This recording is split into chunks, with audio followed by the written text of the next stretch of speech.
to say good evening and welcome. I'm Rudy Davis. This is my wife, Jeanie. We're both naturopathic doctors. We've been helping people to find a really good path to health for over 20 years. So we've had a lot of experience, had a lot of interesting things that we've learned, and we're going to share all those things with you in depth as much as we can and try to keep it as simple as we can. We're going to try. Are you ready? We're going to take a look at a diet. It's actually an incredible diet. I don't like the thought of a diet, but this is an incredible diet purposely designed by God. And you're going to see why it is we've given this subject matter this title. You notice the foods? Aren't they incredible? They are absolutely beautiful. Not only beautiful, but they're very good tasting. And left in this natural state that they're in, they're fantastic for you. So let's take a look at something. Cancer deaths worldwide. In the year 2008, there was 7.6 million. 2010, 8.9 million. If you just look at it, do you see an increase? Is it getting worse? So then what we're doing isn't benefiting people. That means what we're doing as a society, as a nation. If you take a look at diabetes, for instance, the same type of statistics, 220 million in 2008, but 366 million 2010. That is a large increase, and the diabetes is just, it seems to be on a rampage. You look at all the operations that are taking place, all the heart surgeries and things, you look at all the drug medications that are prescribed, you take a look at the waiting rooms in hospitals in our cities, they're just lineups of people, and you have to ask the question, why are the incidences of all diseases escalating? What is going on? Well, I got to ask you a question. Do you get a headache because you haven't eaten enough aspirin? Is that why? Well, no, there's got to be an underlying cause. There's another reason. If the harmonious working of the system has become unbalanced by overwork, overeating, or other irregularities, do not endeavor to adjust the difficulties by adding a burden of poisonous drugs. And I want to emphasize something here. Do not endeavor to adjust the difficulties by adding a burden of drug medications. Now, right through here, what organ is this? Can anybody tell me? That's a liver. Have you ever seen what a liver cell looks like really close? Well, I'm going to show you, because it's rather fascinating as you think about it. Here it comes. They're building and building so you can see them more and more. Aren't they rather unique? They're different than, say, a heart cell or a pancreas cell. That's a liver cell. Now, you notice they don't look like this? That's a startling realization for some people. I realize it, but there's no organ in the body that's made from pills. In fact, the body really doesn't want pills. What it really wants to do is it wants to make cells. That's what it's interested in doing. And even though all the research I've done, if our body was made from, say, drug medications, it would look something like this. You see? But it doesn't. The human body's made from muscle, tissue, fibers, bones. The human body's made of living cells. So if you want to keep that in mind, take a look at this little guy. You know, he's pretty cute. That's what the human body is made from.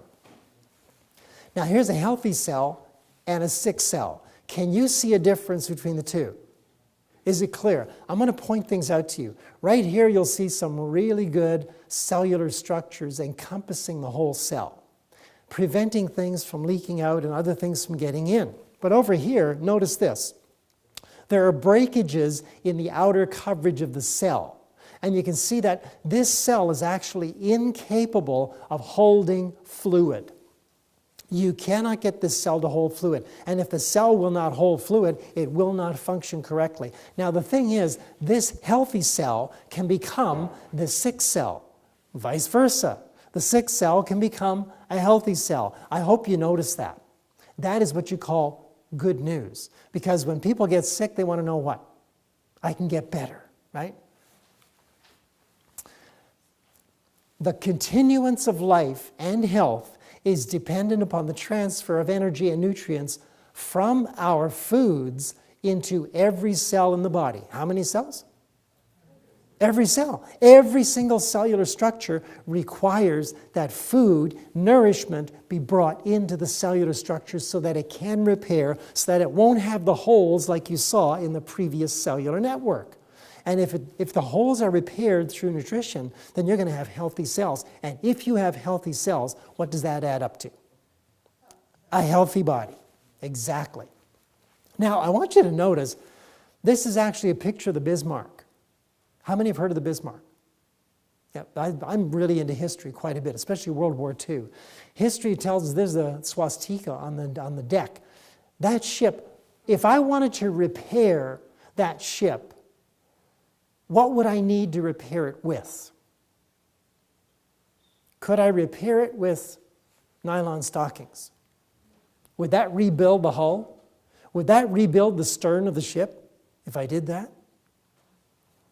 Yes or no? No. Why not?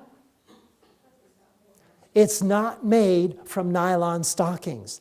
Therefore, putting nylon stockings together in any kind of shape, upside down, inside out, is not going to work to rebuild the hull of the Bismarck. We've got to use what? Steel. But did you know that steel is actually not made from steel? Now, I'm making a very important point here. Steel is not made from steel. Well, what is it made from? Steel is made when carbon, a nonmetal, is added to iron in amounts up to 2.1%. The result is an alloy known as steel. So in order to get that steel hull for the Bismarck, I've got to build the steel from something. And then it's got to be shaped, brought into position, and replace any damaged structures of that ship. Does that make sense to you? Well, you know, it's the same with the human body. Did you know that protein is not made from protein? The same as steel is not made from steel? And so people think, well, if I get protein, I've got to eat protein. No, not at all. In fact, all the proteins in our body are made from something called amino acids. And here you'll see quite a few different kinds of amino acids. These little letters, you'll notice they're not repeated in any of these structures. They're all very, very different. And they're all very necessary in order for our cellular structures to be rebuilt, made perfectly clear. Now, this is one amino acid right in here. Okay, that's one. How many different structures of amino acids do we need? Well, there's plenty. There's lots, actually. Look at all these different structural types right here. Aren't they fascinating? This would make a good scrim if you had, you know, in your house somewhere. It would look really pretty as a little backdrop or something, you know. I love the colors and things that take place in some artwork and in science, indeed. Now, nutrients cannot enter cellular structures unless they are in liquid form. You wouldn't realize how important that is. It is absolutely necessary that everything you eat is able to be made into a liquid so that you can get it into your cellular structures. All food has to be made into liquid before the body can use it. So now we've got an outline of the human body. And there we see, there's that liver that we looked at the cellular structure from. Here's the large intestine, the small intestine. We got the lungs, the heart. Stomach seems to almost be missing. That's simply because I'm going to show you that the human body is actually a juicing machine, just like this one. Now, if you're on the standard American diet, I've got a good question for you. And that is, take these foods, standard American diet foods, and tell me something. If I took these foods and I put them through the juicer, how much juice could I get out of these foods? Any guesses? None. Well, even if you got some juice out of it, would you eat it? And I always ask, why not? How come you're not eating it? You do eat the burger and you eat the chicken, but you wouldn't juice it and drink it? It's the same thing, you're putting it into your body. But your body's saying, I don't want those because I can't juice them. What is your body? Well, if you have teeth and a digestive system like this cat, you could eat those foods and they would go through your system in anywhere from 3 to 4 hours. They'd all be out and digested. The lion has 12 times more stomach acid than a human being. And if you put food down in big chunks, it is gone. I mean, the acid just boom, boom, boom, boom, boom, eats it all up, and it's gone. But we don't have that kind of a digestive system. Our system works quite differently.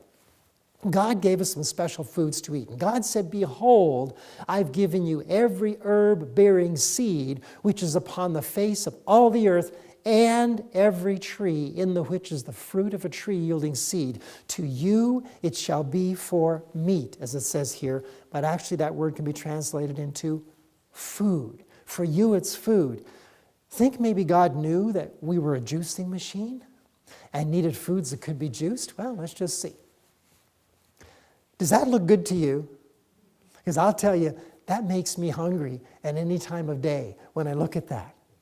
Because those are real foods made for the human body. They're absolutely delicious and very, very necessary. Again and again, I have been shown that God is trying to lead us back, step by step, to his original design, that man should subsist upon the natural products of the earth. Among those who are waiting for the coming of the Lord, meat eating will eventually be done away. Flesh will cease to form a part of their diet. I think that's an important statement. Wow. That's from 21 Manuscript Releases 286. It says, let our people in Australia discard all unwholesome recipes and learn how to live healthfully in accordance with the directions God has given. Let them impart this knowledge as they would Bible instruction. Let them preserve the health and increase the strength by avoiding the large amount of cooking which has filled the world with chronic invalids. We are coming to the time when recipes for cooking will not be needed, for God's people will learn that the food God gave Adam in his sinless state is the best for keeping the body in a sinless state. Manuscript Releases, Volume 21, page 286, paragraph 3. And there's quite a bit of really interesting information in the Manuscript Releases for anybody who's very interested. Read them, grab the information from them, and apply them to your life. It will really add to your health and your longevity, by the way. Again and again, I have been shown that God is trying to lead us back, step by step. That's an important statement. Step by step to his original design that man should subsist upon the natural products of the earth. Natural products are not hamburgers. It's not pizza. Natural products of the earth are things that grow and need very little processing in order for us to consume them and enjoy them. Now this right here, this is a protein in meat. It's a muscle structure, actually. And denaturation of structural protein is visible through the discontinuity in cell borders and cross striations. So they see when the meat is heated, various things happen to it. In fact, heterocyclic amines are produced from heating meat, especially barbecuing. And heterocyclic amines are cancer-causing agents. Isn't that amazing when you think about it? Those things actually cause cancer. So now if you're cooking meat and eating it, what is going to happen to you? Good thoughts to have. Also, as the meat cooks, there is a physical unfolding and denaturation of the proteins in animal muscle tissue as a direct response to thermal agitation. We're going to talk about enzymes because in that particular project, the enzymes are what are destroyed in the meat. You notice when the lion eats the meat, it doesn't cook it. It just chomps down and it's gone in chunks. It doesn't even enjoy it. It just swallows it down because it needs something to live by. And so enzymes are alive in that zebra that was just killed. It's a living enzyme right there. Once it's cooked, it's dead. It's denatured. Now, an enzyme is a protein that facilitates a chemical reaction. These are all enzymes, scientific versions of enzymes, adding colors and things so you can see a good definition in them on the screen. So now we can see that when you get past 140 degrees Fahrenheit, something is going to happen to those enzymes. They're actually going to be destroyed. Bit by bit, bang, they're all gone. They start being destroyed around 107 degrees Fahrenheit. And they finish that around 140 degrees. It's all over. The life of the enzyme is gone. Now we're going to take a look at something interesting. We've got nice organic carrots here, and this will be our donut place special. We all can relate to this, right? We're going to see we have 6 different needs for eating food, or 6 different reasons why we eat food. And that is, first of all, we need glucose. Second of all, we need amino acids. Third, fatty acids. Fourth, enzymes, vitamins, and minerals. And we need also water. Now, I'm going to take you and ask you, does that carrot have water? Does it? Does it have glucose? Yes. Well, let's just run down the list and we'll see what has what and what doesn't have anything, okay? First of all, the carrot has glucose, but the donut has glucose also. So there's nothing wrong with that. Matches the 6 reasons we eat food. What about the amino acids in the carrot? It's got amino acids. What about the donut? Does it have amino acids? About 1/32nd protein. That's amino acids right there. But they're all denatured. Why? Is that donut cooked at a temperature that's less than 140 degrees Fahrenheit? Or is it slightly higher than that? Of course, it's slightly higher. Fatty acids. That carrot, believe it or not, has got fatty acids. When you juice a carrot, have you noticed it leaves an oil, a sort of a film on your juicer? That's the fatty acids in the carrot. What about that donut? Does that have fatty acids? Well, it hasn't got fatty acids. It's got fat. And the differences between fatty acids and fat is quite stark. You see, fatty acids, about half the weight of your brain is made up of essential fatty acids. Not cooked acids, essential raw fatty acids. When you cook the fats for that donut, you denature the fat and it actually becomes a toxin to your system. Now, this carrot has got lots of enzymes. What about the donuts? I'm glad to hear, nope, not the donut. Why? Because the enzymes have been destroyed. You get past 140 degrees, right? They're all gone. What about vitamins and minerals? That's almost a no-brainer. Has that carrot got vitamins and minerals? Sure it does. What about the donut? Well, see, I always tell people, they used to be in there where the hole is, but they took them out. It's gone. And I'm not telling you to go out and get Timbits. That's not where the nutrients are. You want to stay away from those kind of foods. Now, what about water? Does that carrot have water? Absolutely. But what about that donut? About 1/20th water. But look at the toxins that we have happening in here. This is organic food. This is not an organic donut. Does that carrot have toxins in it as an organic food? Does it? No. What about that donut? That donut's got toxins. The difference between a healthful food and a food that's not so healthy is that the unhealthful food is missing 1 or more of the 6 reasons why we eat food. So if it's missing 1 or more, it's actually not a whole food or a complete food for the human body. Now I'm going to take you through the citric acid cycle here. We're going to take the Tim Hortons donut and we're going to plug it into here. And we're going to see what's going to happen. This is a system which is in the cellular network of the human body. This is what happens when glucose enters its cellular level. If you take a look here, there's about 10 different points or places in the cellular network where the glucose actually is altered and changed to become something called adenosine triphosphate. And we're going to just, for the sake of brevity, we're going to give you 5 places that the glucose is going to be altered and changed. The first one we're going to come to, the body says, is there an enzyme there? And you tell me, is there? Nope. So what is the body going to do? It's going to get enzymes from an organ called the pancreas.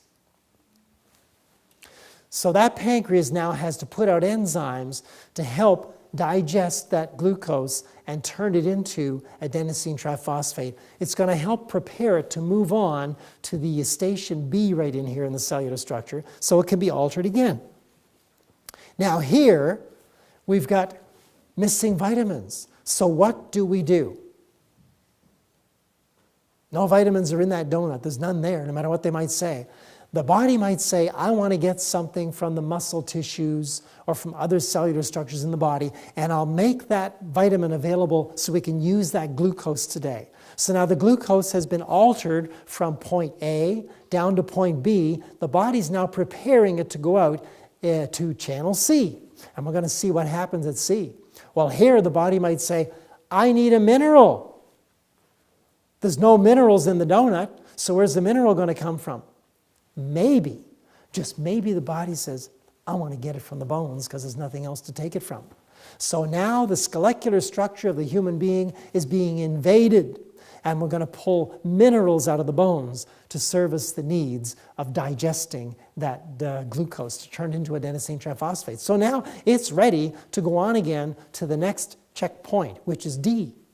But here, it's missing enzymes again. And all the enzymes are different. You need different enzymes at different stages of digestion, at different stages of human metabolism. Also, there's different kinds of enzymes, different families of enzymes. You've got metabolic enzymes. You've got digestive enzymes. You've got plant enzymes. You've got all kinds of different enzymes. And they all serve a different purpose. So now, we got to take from the liver here quite a percentage of enzymes, and by the way, quite a percentage of enzymes came from the pancreas as well.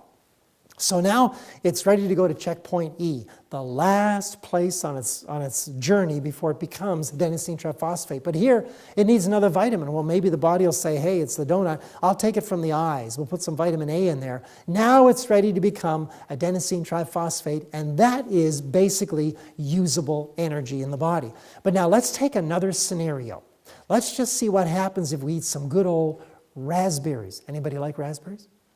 Oh, those are my favorites. I just love raspberries. So let's take a look at what happens. When that raspberry, which is raw, not in a jam, but gets raw into that checkpoint A, the body says, hey, great, I need very little enzymes from the pancreas to digest this, about 10%. Whereas that donut would have required a massive amount, could have been 40%, 50, 60%, 70% of the enzymes necessary could have had to come from the pancreas. Your pancreas should produce about 10 to 20% digestive enzymes and about 80% metabolic enzymes.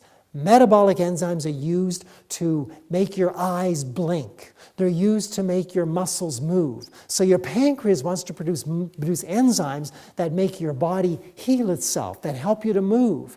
Whenever anybody is not having good success with their health, I always like to find out how much is their raw food, their fresh food, compared to the cooked food.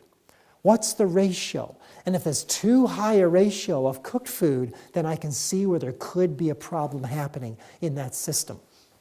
So now, since there's very little enzymes required, that raspberry is ready to move on to station B. Now you may notice it doesn't need anything, any vitamins from the muscle tissues, because they came with the tissue itself, or with the raspberries itself. So now we see it's gone on, and it needs a mineral here. Well, it won't need to take anything from the bones. It may need a little bit of something from the liver, though, but not very much. Now, it's ready to go. You notice the difference in that? That is huge, because now there's no strain on the body to digest that raspberry like there was when you ate the donut. And so we have to think about those things as we prepare our foods.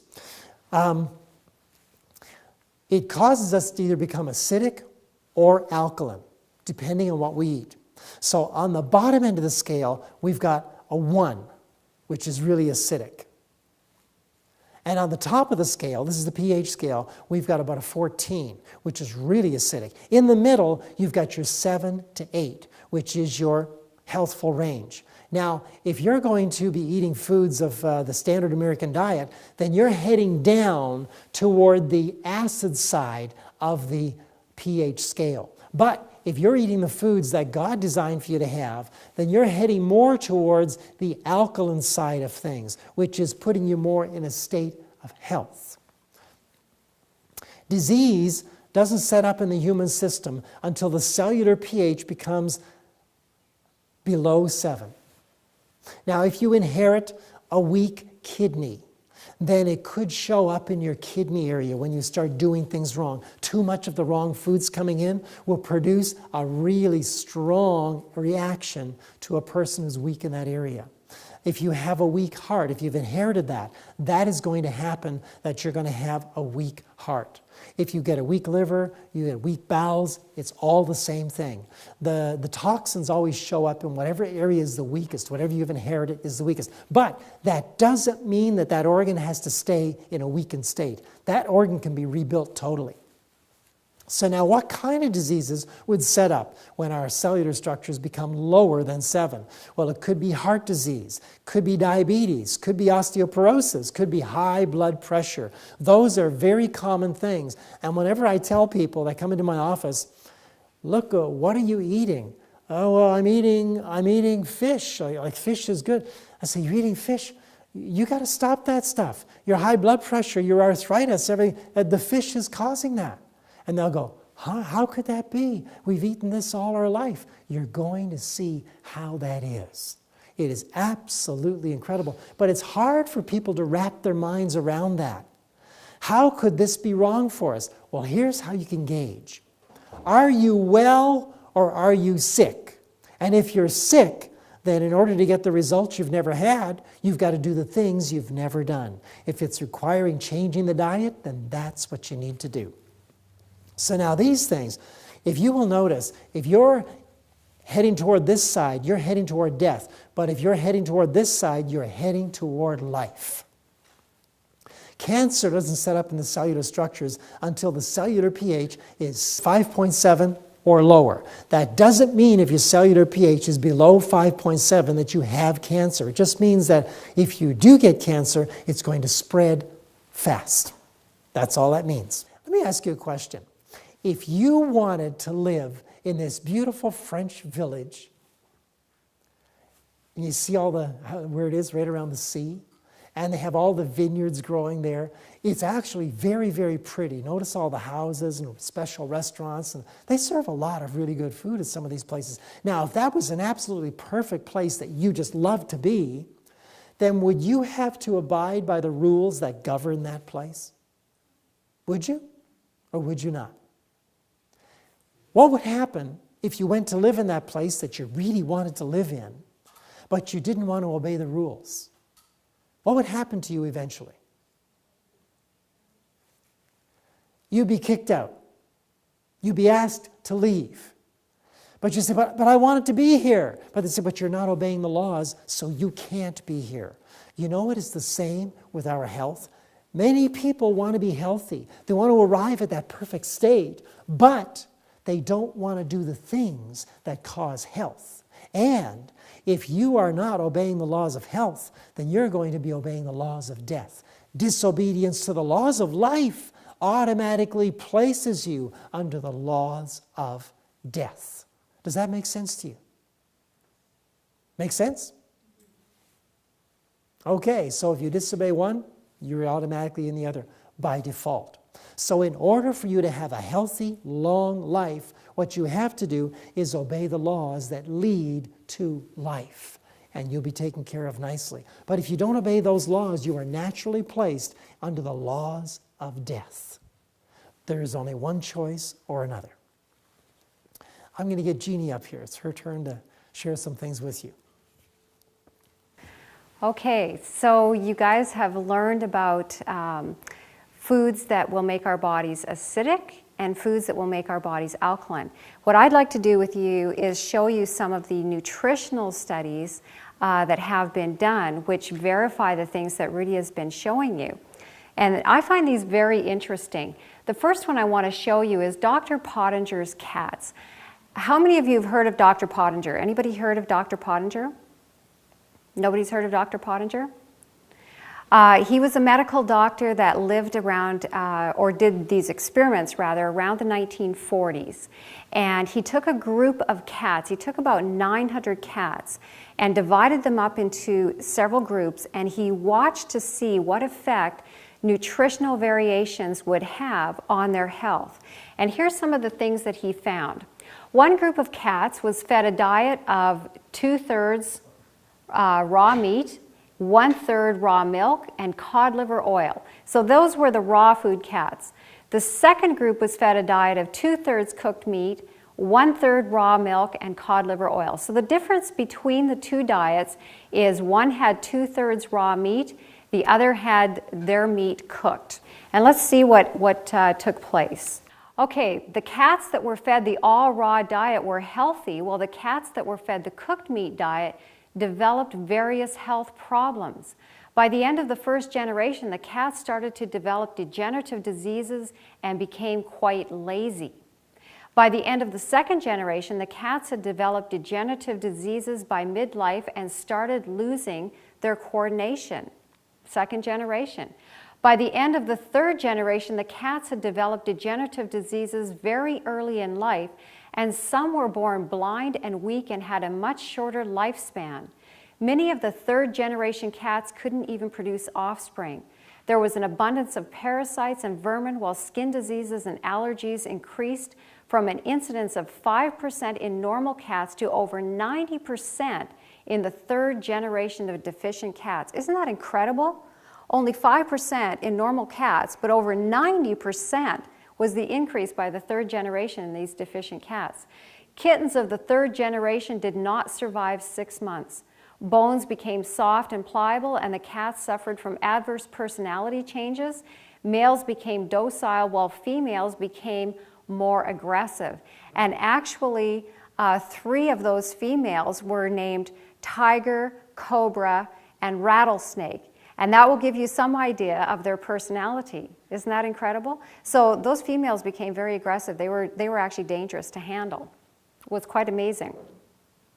The cats eating the predominantly cooked food diet suffered from most of the degenerative diseases encountered in human medicine and died out totally by the 4th generation. I want you to keep in mind that the difference only was that the one diet had cooked meat, 2/3 cooked. The other diet the cats were getting was completely raw. That was the only difference between them. One group had their meat cooked, the other had their meat raw.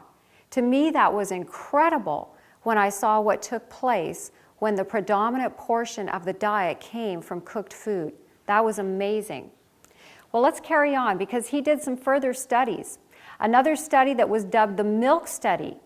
Okay, the cats were fed 2/3 milk and 1/3 meat. All groups were fed raw meat. Okay, so this time they were both getting raw meat, with different groups getting raw, pasteurized, evaporated, sweetened, condensed, or raw metabolized vitamin D milk. So he split them up now, and he tried different milk coming in to see what effect that would have. The cats on raw milk were the healthiest, while the rest exhibited varying degrees of health problems similar to the previous cooked meat study. And let's take a look at what some of those were. So this time they're all getting raw meat, but the different groups are getting their milk either in raw or some form of a cooked, pasteurized, condensed, sweetened, condensed, so forth, okay? And here's what happened on that study. Cats fed pasteurized milk show skeletal changes, lessened reproductive efficiency, and their kittens present progressive constitutional and respiratory problems, as is evident in the cats eating cooked meats.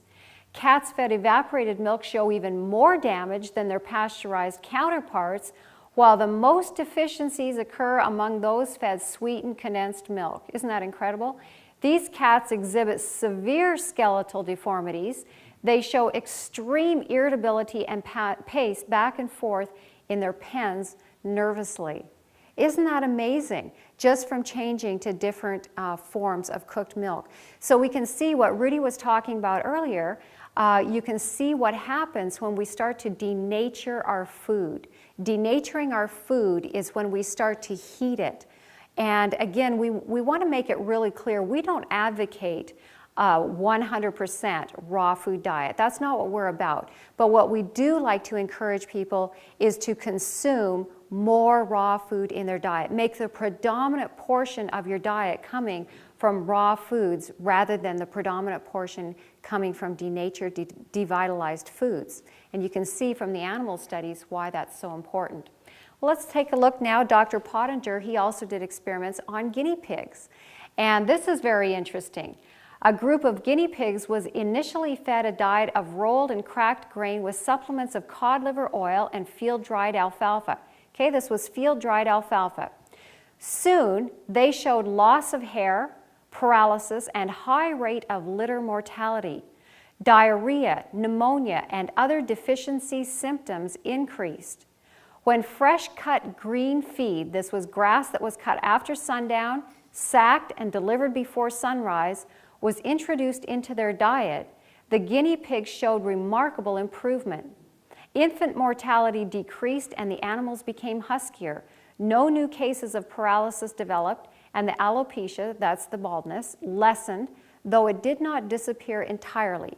So they didn't progress. They sort of stopped and halted in the disease process. It didn't continue, okay? But watch what took place here.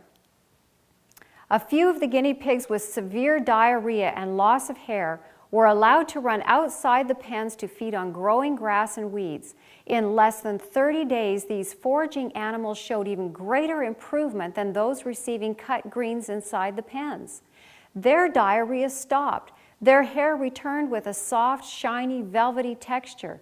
They were healed and became well. When they were placed back inside the pens, they showed no further signs of gastrointestinal upset or other ailments. So Dr. Pottinger was quite puzzled at what had taken place here, because when they gave the earlier group the greens that had been cut after sundown, fresh greens, cut, sacked after sundown, and then brought and delivered and given to the guinea pigs before it had a chance to be out in the sun, they halted their disease process, but they didn't return to health. But these animals that actually were able to get outside and feed on the growing greens and grasses outside, they became well. So he was puzzled as to what took place there. Looking for an explanation for this more dramatic improvement in the guinea pigs feeding on the fresh growing grass and weeds, we noticed that when we put our arms inside the sacks of cut grass, the temperature inside was warmer than the temperature outside by 5 to 30 degrees. Interesting. This suggests that the sacked cut grass becomes semi-cooked and that important substances are at least partly destroyed. Isn't that amazing that such a small temperature difference could make such a large difference to the health of those animals? That was amazing to me when I came across that study. I thought that was incredible. So Dr. Pottinger's guinea pigs, they show us that even small variations of heat are actually starting to already destroy very important nutrients that we need. Sir Robert McCarson, he did a very interesting experiment here. When he fed monkeys in India their usual diet cooked rather than raw, he discovered that all of the animals developed colitis, and their autopsies revealed gastric and intestinal ulcers just from cooking their food. Very interesting. This one here is very interesting. O. Steiner in Switzerland, he cooked the food his healthy guinea pigs had been eating raw, and look at what they developed. Anemia, scurvy, goiter, dental cavities, malfunctions of the salivary glands, and when he added pasteurized milk to their daily fare, they developed arthritis as well. Isn't that interesting? What happened from cooking the food, what happened from giving them the denatured milk on top of it. Very, very interesting. This comes from Testimonies, Volume 3. Very important statement here that says, one of the strongest temptations that man has to meet is upon the point of appetite. It cannot be to the glory of God for his children to have sickly bodies or dwarfed minds. To indulge the taste at the expense of health is a wicked abuse of the senses. Those who engage in any species of intemperance, either in eating or drinking, waste their physical energies and weaken moral powers. Very, very important. We need to understand that, especially as we are nearing the close of time, that we are to live to glorify God, That is part of the third angel's message. Fear God and give glory to Him, for the hour of His judgment has come. And that is what we are to do as a people. And this is our wonderful opportunity that we can do. We can all have a part of this. But we have to understand that it's not to the glory of God if we have sickly bodies or dwarfed minds. It cannot be for His glory. And so therefore it is so important that all of us seek to understand our bodies and how to keep them in perfect health, or the best health that we can. So very important. Now, let's take a look at foods that produce an acid pH in the body. Rudy had mentioned to you about the acid-alkaline scale, the pH scale. Okay, 1 is very acid, 14 is very alkaline. We want to keep our bodies more toward the alkaline side of that scale. And so we want foods that will help to keep us more toward the alkaline side rather than toward the acidic side. Now, acid-producing foods, here are some key foods. Cooked grains. Cooked grains are slightly acid-producing in the body, okay? But we need to, we are not actually, we don't have digestive systems that will break down those grains in a raw form unless they're sprouted. We can get into sprouting, of course. But we are going to need to cook those grains, but they're very slightly acid producing. So those are not going to be a problem coming into our system. But we're going to move to more and more acid producing. Cooked fruits and vegetables, a little bit more acid producing now in our bodies, okay? So we're moving more acid now. Then we have dairy, okay? So now we're stepping more acid. This is moving us more toward the side of disease. Sugar, our sugars are very acid producing. They're very refined. Those are things we want to avoid. Meat. We're getting very acid producing now. All kinds of meat, whether it's fish, whether it's chicken, anything that basically had a face, a mother, or a liver, for definition purposes, that is what you can consider meat, and that is very acid producing in our body. So this is going to be causing disease to happen. This is moving us acid. Fried foods, highly acid producing. Then we have coffee and tea, and this does include green tea. There is a strong interest to have green tea. A lot of our patients come to us and they say, well, I'm drinking green tea. I'm trying to get my antioxidants. But green tea is acid producing. Green tea has as much caffeine as our other forms of tea, our black tea and our white tea, and all of those are harmful to the body. If you want to drink a tea, have an herbal tea, something like a chamomile or peppermint or something like that, which won't be harmful to your body. But green tea is something that should be avoided. Now, if you want antioxidants, great place to get your antioxidants, all of your berries. So that would be a much better place without putting something in that would be harmful. Okay? Then we have salt. Now, we need a little bit of salt. But we need to be careful on the amount that we're getting. Alcohol, very acid producing. Drugs and medications, those are very acid producing. And tobacco, so those are all extremely acid producing in our bodies. So that will give you sort of a broad idea of what the acid producing foods are. Let's look at foods now that move our bodies more toward the alkaline side of the pH scale. So these are foods now that are going to help our bodies regain their health if we've lost it. Raw fruits, wonderful for helping to move our bodies more alkaline. Dried fruits, again, we're going to talk about this very shortly, the dried fruits here, a little bit more. Raw vegetables, frozen fruits and vegetables, and again, we're going to talk about this a bit more, but frozen fruits and vegetables, these will be ideally the fruits and vegetables that you have done yourself. You know the quality then of what you have frozen, and so you will know that it's going to help move your body more alkaline. A lot of times the commercial things that we're buying are done in such mass quantity and they're not done carefully, and so they can actually move us more toward the acid side of the scale.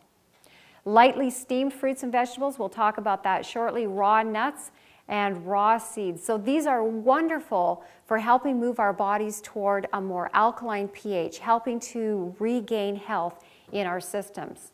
And sprouted grains, of course, that we mentioned earlier, if we want to sprout our grains, that as well will help move us to an alkaline pH. This comes from 9 Testimonies, page 153. Those who have received instruction regarding the evils of the use of flesh foods, tea, and coffee, and rich, unhealthful food preparations, and who are determined to make a covenant with God by sacrifice, will not continue to indulge their appetite for food that they know to be unhealthful. God demands that the appetites be cleansed and that self-denial be practiced in regard to those things which are not good. This is a work that will have to be done before His people can stand before Him, a perfected people. Amazing, very sobering as we think about those words there. A covenant with God by sacrifice. And that is something that speaks to all of us. We need to make that covenant with God, to commit to denying the appetite for those things that we know, that we've learned, that are not helpful for us. The only perfectly safe course to pursue is to stand firmly on the side of temperance and not venture in the path of danger. So let's take a look now at something called the hierarchy of food preparation. This comes from most of the information is from Dr. Joel Robbins. He's a medical doctor, doctor of chiropractic, and a naturopathic doctor as well. And this is some very interesting information that shows us where the best place is to get our nutrients from. So the very best place where we're going to get nutrients is living foods. Living foods are things that are still growing, like sprouts or baby greens. Baby greens are the greens that you're maybe growing, and you just went outside and you snipped off a bunch and you brought them in and put them into your salad, and that's what you're having, or you put them into your green smoothie and that's what you're going to have for your lunch, okay? So those are living foods.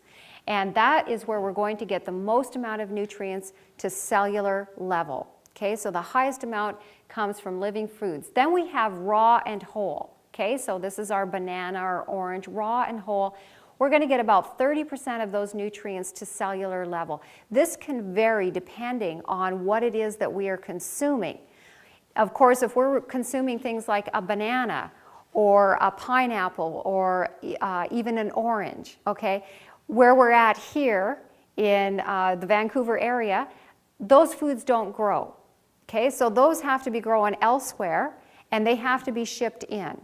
So obviously there's going to be a process of time from when that food was picked, and it's got to be picked on one end, it's got to be stored, then it's got to be transported, and then it comes to, likely a big food wholesaler, and then it's going to go to a distributor, and it's eventually going to get to the retailer, and then eventually you're going to come into the store, and it's going to be there on the shelf, and you're going to buy it, and you take it home, and you probably don't consume it right away. And so again, it's going to probably sit for a little bit of time. So you can see there's a process of time where that product was picked from its original life source, and then it has now come into your possession. There's been that process of time that's taken place where nutrition has started to deteriorate, okay? So the longer something is separated from its life source, the more nutritional loss that there is going to be. And it's going to vary depending on the food. Obviously, a potato or a carrot, things like that, they last much longer than, say, a tomato, okay? So there's going to be a difference in the food itself. But the things that we can grow and pick and consume immediately, or things that we can get locally, are going to have a much higher nutritional value. So again, this percentage can vary depending what it is. If you went out and picked that tomato, for instance, from your garden and brought that in and put that into a salad, that's going to be wonderful. That's going to be up here with living foods. You just went out and picked it and you're consuming it. So the nutrients have not had a process in which they've deteriorated, okay? So raw and whole. Then we have juiced and consumed immediately. So here's where we're going to run the carrots through the juicer, and then we're going to drink that juice down right away. It's not going to sit for a length of time. We're going to get about 90% of those nutrients to our cells. That's incredible. So this is very much like intravenous feeding. We're going to take that food into our body, About 90% of it's going to get into our cells, and it goes in very rapidly. Juice is absorbed within about 20 minutes, 30 minutes, depending on the quantity, and of course if you've strained it well to get the fiber out. So these nutrients are going to get rapidly into our cells. This is something that's very important for anyone that would like more energy. Is there anyone that wouldn't like more energy? Put your hand up. No hands went up. Okay, I'm glad. I've asked this many times over the years, and I actually did have one woman in one of our seminars that put her hand up and said, no, I don't want any more energy. I was amazed. I thought, well, I'll take yours then. I would like to have extra energy. Most people I know would like more energy. And if you would like more energy, drink fresh juice. Add that to your daily program, because you're putting all of that nutrition in and it's going rapidly into your cells. And you will find in a very short time, many of our patients within a week come back to us and they say, I cannot believe the energy that I have. I am so full of energy that I don't know what to do with myself. We've had people tell us that. So that is something that can be done quite easily. Dehydrated or dried, here I would like to recommend that you would only buy the organic or dehydrate yourself, okay?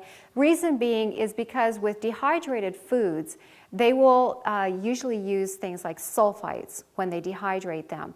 And sulfites help to keep the color, and they also help to keep the flexibility of whatever has been dehydrated. How many of you have seen apricots that are dehydrated commercially? Have you seen apricots that are dehydrated? Okay. What do they look like? It's okay, you can talk to me. What do they look like? They're nice and orange, aren't they? And they're very soft. And that's the way we like it, because when we buy a fresh apricot, it's nice and orange and it's nice and soft. And we want our dried food to look just like the fresh food, don't we? Okay. How many of you have seen the organic dried apricots? Anyone seen them? Yeah? What do they look like? Dark, they're brown, okay? They don't look pretty, so most people walk by because they don't look pretty and we want the pretty ones, okay? The reason that the others look nice and pretty is because they are using sulfites, and sulfites are cancer causing. So buy your dehydrated foods organic or do them yourself. Doing them yourself, you know what you're doing to that food and you know the quality of it. Here we're going to lose about 2 to 5% of the nutritional value. So there's really not a large nutritional loss. This is a very good food to be consuming. Then we have frozen, okay? So ideally, this is something that you went and picked from your garden, minimal processing, and you put it straight away to the freezer, okay? We're going to lose anywhere from between 5 to 30% of the nutritional value of that food, 5 to 30%. The reason there is a variation there is because it is going to depend on what you did to that food after you picked it. So if you went and picked those green beans and you brought them in, but you left them sitting there on your counter for a day or so until you got to them and had a chance to wash them and get them all done up for the freezer, there's going to be nutritional loss that has taken place. So the sooner that you can get it into the freezer, the better. The least amount of processing, the better. In fact, I've had many people tell me over the years when we've been doing these classes that they have not done blanching to their foods before they've put them to the freezer, and those foods have turned out fine. So I decided this year, finally, I decided, well, I'm going to try it. I don't normally freeze my food. I usually dehydrate for winter. But I decided I was going to try green beans and do them without blanching and see how they turned out. And tried it. They turned out wonderful. They were perfect. So again, you've eliminated that step of heating that food and destroying precious enzymes. You've eliminated that, and you've retained more of your nutrition just taking it straight from the garden and putting it right away into the freezer. So if you do freezing, try maybe not doing the blanching step and see if that's something that works for you. Then we have steamed. By definition, steamed is where something is still crunchy. So if the green bean still has a crunch to it, if the carrot in your stir fry still has a crunch to it, then that's steamed. But if it's all limp, then that's cooked. Okay, so that's how you're going to know what the difference is. Here we're going to lose between 15 to 60% of the nutritional value. So you can see we're starting actually to get a significant amount of nutritional loss, especially if we're getting more toward this end. That is the more steamed it is, obviously the less nutritional value it's going to retain. Then we have raw leftovers. So here is where we decided to be very efficient and make up a salad that would last us for several days. And so we chopped it all up and prepared it for the week in advance. Here we're going to lose between 20 to 70% of the nutritional value. This is a fairly significant loss of nutrition from that food. So what I like to recommend is that just wash your vegetables, wash your lettuce, put it in the crisper bin or whatever, keep it in your refrigerator. It only takes a few seconds, a minute or so, to just chop up enough salad for you for your meal. And then you don't have leftovers staying around oxidizing. When you cut an apple, what does that apple start to do? Starts to turn brown. Every area that has been cut and exposed to oxygen begins to turn brown. So when you take that leaf of lettuce and you chop that all up for your salad, and you chop that tomato and you shred that carrot, all of those areas now that you have exposed to oxygen are going to start to oxidize. And when it oxidizes, what it's doing is causing what's called free radicals. Those free radicals do damage in our bodies. So we want to be careful because we don't want to go to the work of investing to have a wonderful salad, but only to make that salad then end up being toxic to our bodies or actually causing damage from the free radicals that we're taking in. Okay? So wash up all your vegetables, have everything clean, and then it's very easy to go through the week. You can make that salad very quickly. Then we have cooked. This is where usually most people start their food choice, is at cooked. Food choices start here. Here we're going to lose anywhere between 40 to 100% of the nutrients in that food. And you'll understand from what Rudy was sharing with you and from the scientific nutritional studies that I shared with you, as we cook the foods, we are losing nutrients, we are denaturing the food, and just like happened with the cats, just like happened with the guinea pigs and with the monkeys, we are going to start to see diseases taking place in our bodies because the nutrition that our body needs to run is not there. Cooked leftovers, what do you think? Why bother, right? Why bother? Cooked leftovers. You basically have about 100% loss of the nutrients. Try to just make whatever you're having cooked. Again, we're not promoting a 100% raw food diet, just the predominant portion of your diet to come in as raw foods. Usually, we like to encourage people aim for about an 80% raw food diet, 20% cooked food. That will keep your body in health. Now, you may not start there. You may right now, you might be doing like, I don't know, 90% cooked and 10% raw. That's okay. Just start. Next month, make 20% raw and 80% cooked. And next month, you can make 30% raw and 70% cooked. And start working your way toward a more raw food diet, okay? But when you have your cooked foods, just cook what you're going to need for the meal. That's the best way to do that. And then you'll make sure that you won't run into this problem of cooked leftovers. Then we have microwaved. We're going to lose between 90 to 99% of the nutrients, plus now we have the addition of toxins. The actual process of microwaving that food makes toxins. It damages molecules. And anything that is damaged, your body cannot use, and it becomes a toxin. It could have been a wonderful nutrient, but if that nutrient is coming in damaged, it's no longer usable, and it's actually a toxin in your body. Then we have commercially canned foods. We have basically the same problem, 100% loss of nutrients with the addition of toxins. Fried foods and foods with additives all fall into that same category. So again, I like to encourage people to eat on the upper half of this chart because that is where you're going to get the nutrition to keep your body well and healthy. Now let's take a look here. Living foods that we talked about, that's our sprouts and baby greens. That is what we call biogenic foods, biogenic foods. Does anyone know what biogenic means? Any ideas? No ideas. You know what biology means, okay? Biology, bios is the study, or bios, pardon me, is life, and ology is the study of, so it's biology, okay? Well, let's take a look here. Biogenic, the word biogenic, it comes from the Greek bios, meaning life, and genesis, bringing into being. Bringing into being, that's what genesis means. So literally, biogenic means bringing life into being. Isn't that wonderful? Foods that bring life into being in our body. That is what we call these living foods. They're biogenic foods.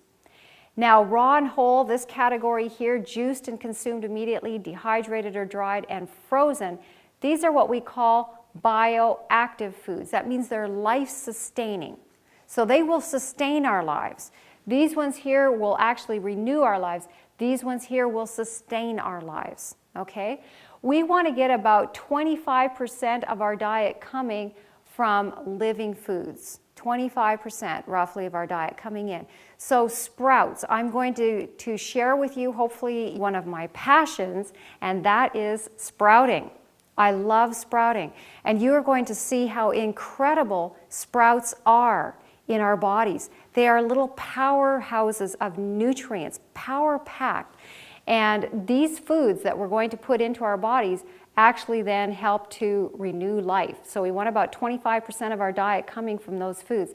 Bioactive foods, we want about 50% of our diet, or 50, 55, 60, somewhere in there, coming from bioactive foods.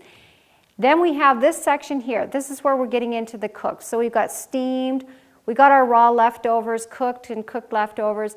These are what we call biostatic foods, biostatic. That means they are actually life-slowing.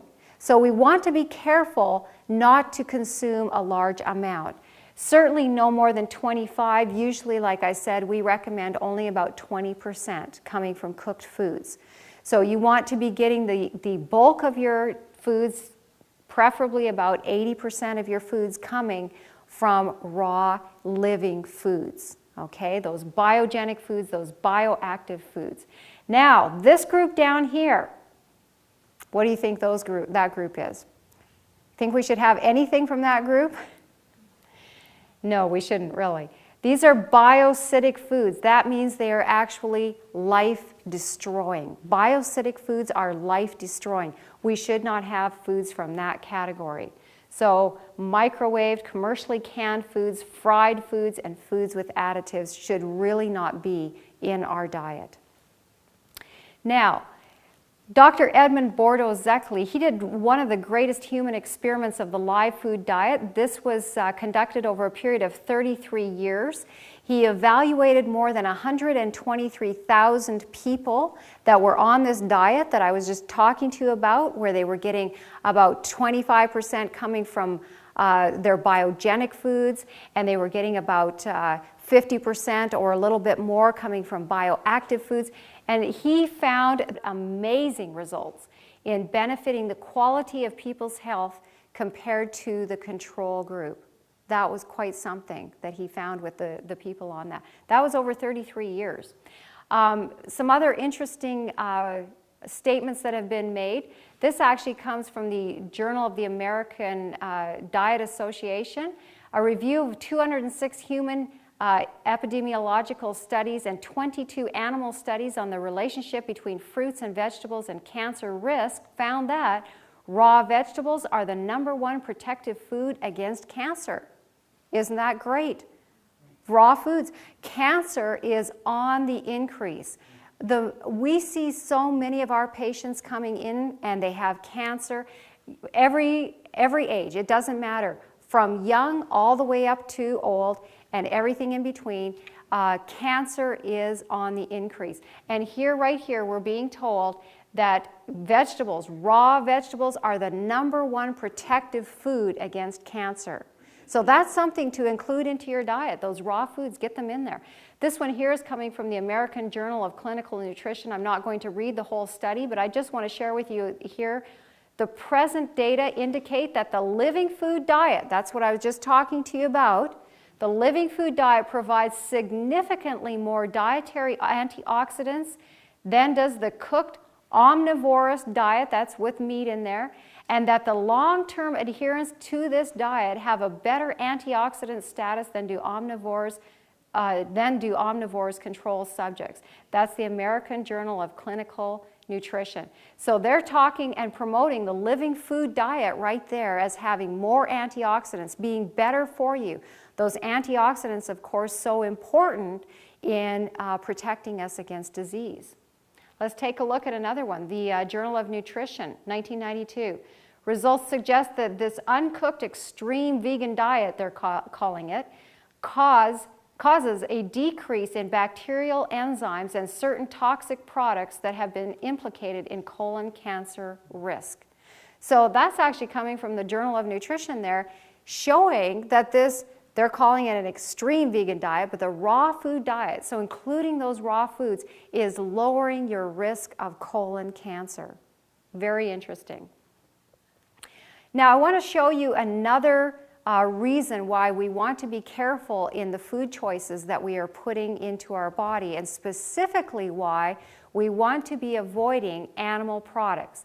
And that is because of something called pathogenic microorganisms. Pathogenic microorganisms. Does anyone know what a microorganism is? Do you know what an organism is? Okay, well, we're all living organisms, okay? So we're all organisms, living organisms. Microorganisms are small little living things, okay? So these are small little living things that we're going to talk about. Pathogenic, pathogenic. We talked about biogenic. What do you think pathogenic might mean? Okay, we know what genic might mean, right? What did genic mean? Where did that come from? Do you remember? Genic came from Genesis. Somebody said Genesis. And what does that mean? Genesis. Bringing into being. Bringing into being. Okay, so pathogenic. Any idea what patho might mean? Pathos.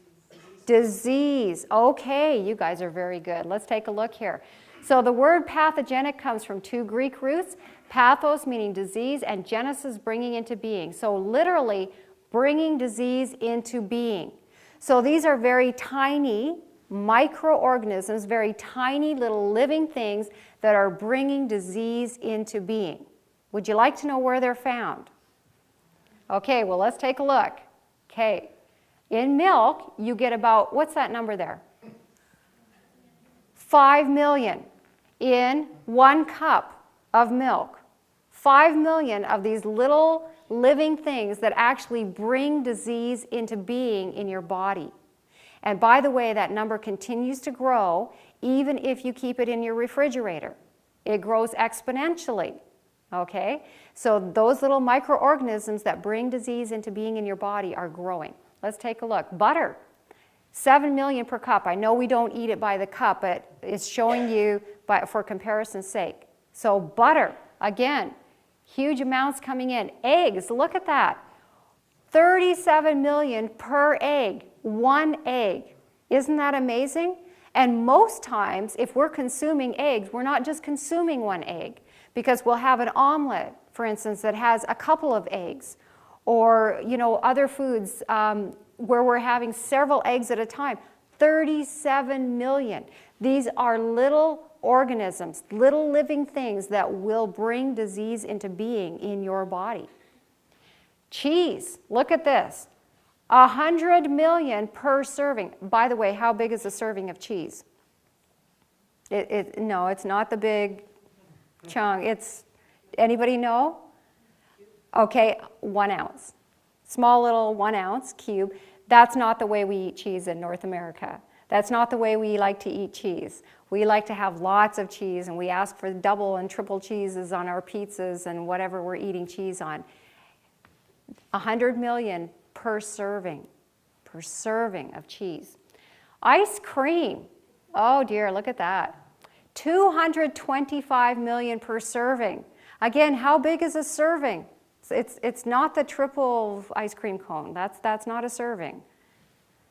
We have to think about that when we're thinking of servings here. This is per serving. Beef, poultry, and fish. Look at this, 336 million per serving. I had a lady come, we were doing a seminar, back probably 8-10 months ago. We were in Nova Scotia, and this lady had been to a previous seminar that we had done a year earlier in that area. And she came and talked to me, and she said, you know, I just don't understand.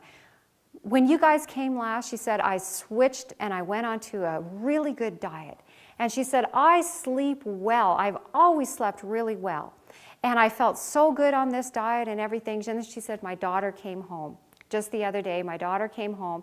And my daughter asked me to make whatever, I don't remember what the dish was. It was something with meat.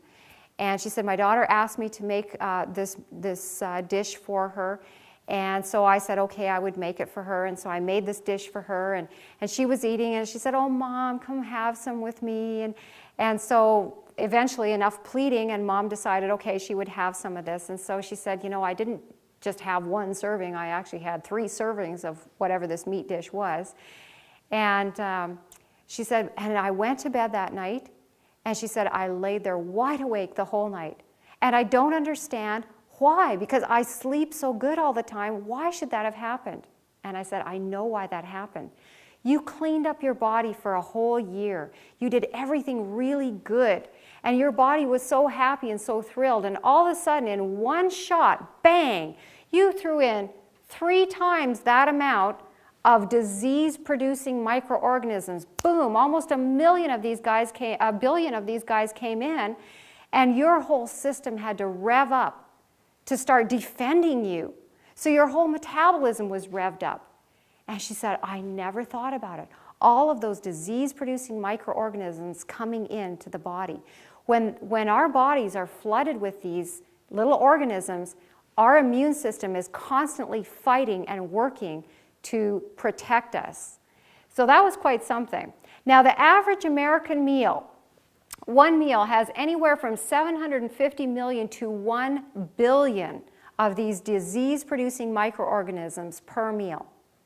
Isn't that amazing? How many times per day do we normally eat? We're usually eating at least twice and sometimes 3 times. So think about the numbers of these disease-producing microorganisms coming in. Is it any wonder that we are seeing such disease taking place in our societies right now? Is it any wonder? Because we are pouring these microorganisms in by the billions. I want to show you the average vegan meal.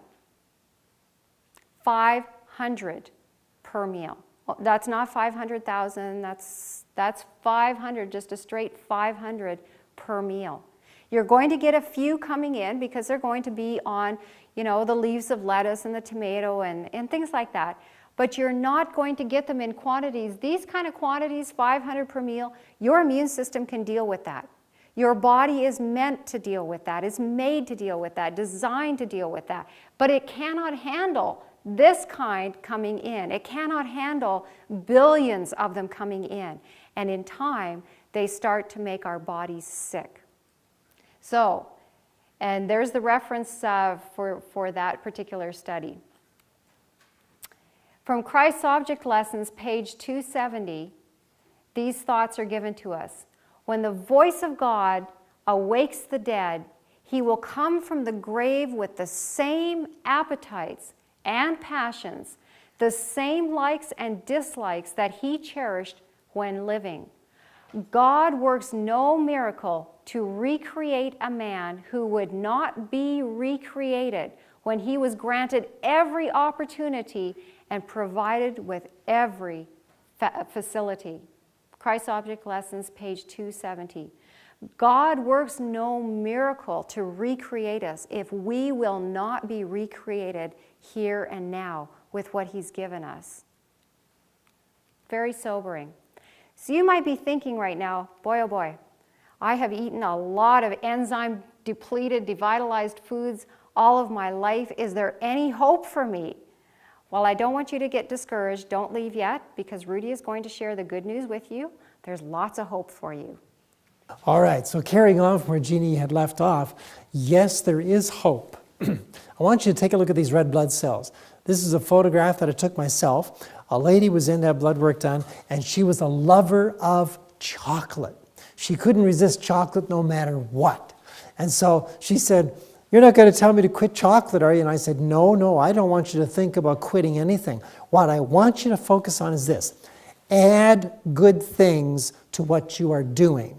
In the book of Romans, chapter 12, verse 21, the Apostle Paul said this, do not be overcome of evil, but overcome evil with good. And so we've applied that principle at the center. And guess what we found?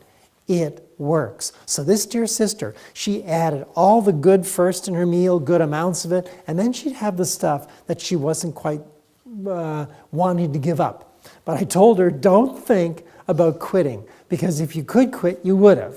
And if you find that you're not quitting or you're failing, you're going to become discouraged. That's not a good thing to do when you're trying to overcome things, is become discouraged.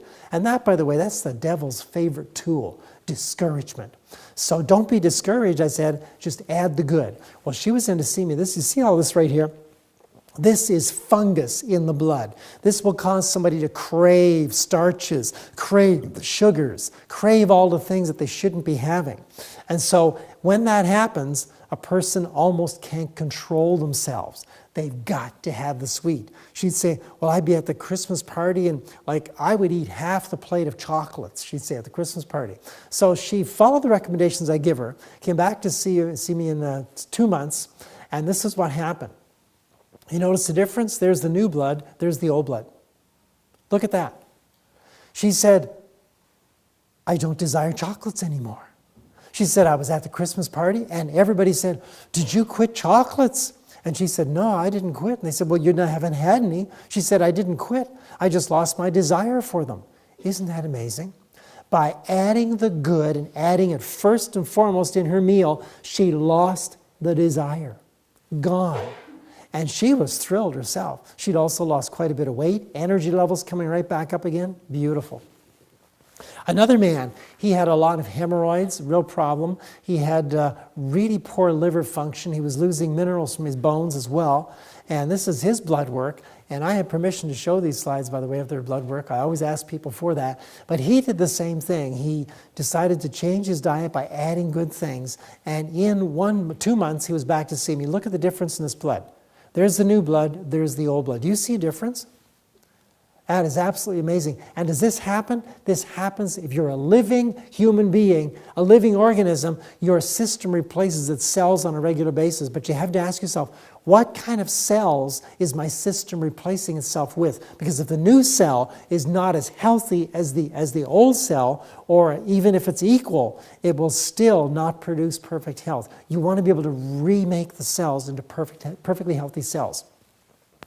So then here's a man, he was in his early 70s. Notice up here, this is lung cancer. And there are his clavicles right up through there. This lung is eaten away. When he came into the office, he was sitting on the chair like this. He was given 3 weeks to live. And so the doctors basically sent him home. So he heard about us, came to see us, and put him on a very special diet, given 3 weeks to live. This man followed the diet to a T. And here's what happened this was in 6 weeks. Look at the lung. The cancer shrinking. His clavicles are still up a little bit, but he came back, he brought the x-ray back with him, and he was given 3 weeks to live, but this is 6 weeks and 2 days later. And this man is in the office, and he's almost breathing normally. And he says, well, what should I do now? I said, you keep doing what I gave you to do. And so he said, okay, so he'd get home, and wouldn't you know it, friends of his would come over to visit, or they'd call and say, I heard that this heals cancer and this heals cancer. Well, this brother, what he would do is he'd say, well, I'll check here. So he'd give me a call. And he'd say, well, my friend said this is good for cancer. What do you think? I said, what did I give you? He said, okay, I hear you. So he stopped calling me, and he would just do the diet that I gave him. And so when he did, he came back to see me. This will be 12 weeks now. Came back to see me, 12 weeks. Look at that. Totally healed. Given 3 weeks to live. What happens when you put in living food into the system? It's amazing how it responds. The body gets what it's desired, what it was made to have, and the body heals. Notice his clavicles? Instead of being like this now, breathing like this, he was like this. Early 70s. So is there hope? Absolutely. As long as you're breathing, there's hope. We don't know what the Lord is going to do. So we always tell people, come and see us. Come and see us. Now there's all three pictures lined up side by side, beginning to end. Look at that. Isn't that amazing? Totally amazing. Now, your body is like a garden. Does this soil look healthy? This is the actual picture. This is not a black and white picture. This is soil. See the green grass right over here? This is soil. Does that look healthy? Some people said yes. Some people are not gardeners in here maybe. I'll show you what healthy soil looks like. Do you see a difference? There's the healthy soil. The healthy soil, if you have just straight rock soil, a lot of gray soil, and you put a plant in, the plant can grow for a bit, but it can't get everything that it does need. But it'll send out its roots and up the leaves, but it only goes down so far. Unless that plant can reach good soil, it will stop growing. Now, it's very much, unless the roots of the plant can get into good soil, it will die. You can see the difference right over here illustrated in this little picture. Here's the grass really thin over here, but over here, it's really doing well. And as you take a look at these well-watered greens, plants grow thick and healthy where there is good quality soil and proper amounts of moisture. That's an important thing to consider, and we're going to get into some of that in some of these presentations. So you can see the roots. Here's a cutaway section of this grass. Look at those roots into that healthy soil. Your body is just like that. Your organs are like plants in a garden, and your blood is the soil. If you have a problem with your garden, do you just say, oh, well, that's just poor soil, and there's nothing I can do about it? Or do you add nutrients to the soil, add minerals and things to the soil? What do? If you make the soil healthy, then your plants are going to be healthy. It's the same thing in the human body. If you make the blood healthy, then the organs are going to become healthy, because the blood brings in the nutrients to every single organ and it takes away the poisons. So if you've got really healthy blood, you've got a really healthy body. You can't have one without the other. Most people's blood is very, very toxic. So now the Lord said this to Moses, you must be careful to obey all the commands of the Lord your God, following his instructions in every detail. Stay on the path that the Lord your God has commanded you to follow. Then you will live long and prosperous lives in the land you are about to enter and occupy. That is a promise. And not many people get to claim that promise because they're living, and always, I should say, they're dying outside of the laws of life. God gave us laws that were designed for our protection, our longevity, our way to have better, clearer minds, and all of these things you're going to learn more and more of as we go on and on in the lectures. So we hope you're going to be around for those things to take place. In the meantime, take a look at all these foods. Grains, fruits, nuts, and vegetables constitute the diet chosen for us by our Creator. These foods, prepared in as simple and natural a manner as possible, are the most healthful and nourishing. They impart a strength, a power of endurance, and a vigor of intellect that are not afforded by a more complex and stimulating diet. Remember Francis Pottinger's cats. Remember the guinea pigs. Remember all the tests that have been carried out. What does it tell you? What God gave in the beginning is the best for mankind. The very best. And now, here's a thought for you. You are what you choose. Don't those foods look good? Delicious. Hope you got a blessing out of this evening's presentation. Thank you.